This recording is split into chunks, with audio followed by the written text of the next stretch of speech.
जीवन रे गोटे कथा सबु बेले मन रख जो लोकंक पई तुमे निजको भांगी देउछ समय आसिले सेई लोके तुमको भूली जिवे।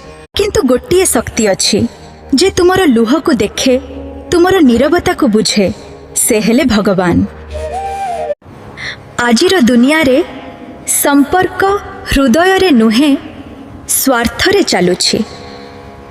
धन थिले लोके पाखरे रहिबे, समय खराब हेले समस्ते दूरे चली जिबे। महाभारत रे मध्य देखा जाइथिला। दुर्योधन पाखरे सेना थिला, किंतु अर्जुन पाखरे थिले श्री कृष्ण। शेषरे जितिला किए? जहांक सहित भगवान थिले। तुमे केबे भाबिच कि भल लोकंक जीवन रे एते दुख काहेकि आसे? कारण भगवान तांको दुर्बल करिबाकू नुहे शक्तिशाली करिबाकू परीक्षा नियंती। सुना को जेपरी अग्नि रे पोड़ा जाए सेपरी भल मनीष को समय पोड़े, किंतु जे सही जाए सेई दिने चमकी उठे।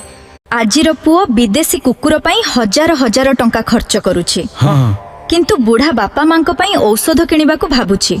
मने रख, जे मां तुमको 9 मास गर्भरे रखिथिले से मां को आखिरे लुह देई केही जीवन रे शांति पाई नाहंती। मनीष टंका पछरे दौड़ुछि किंतु शांति खोजी पारु नाही, कारण शांति धन रे नुहे भल कर्म रे मिले। गरुड़ पुराण रे कुहा जाइछि, मनीष मरिबा बेले धन गाड़ी संपर्क किछि सहित जाए नाही, सहित जाए खाली कर्म।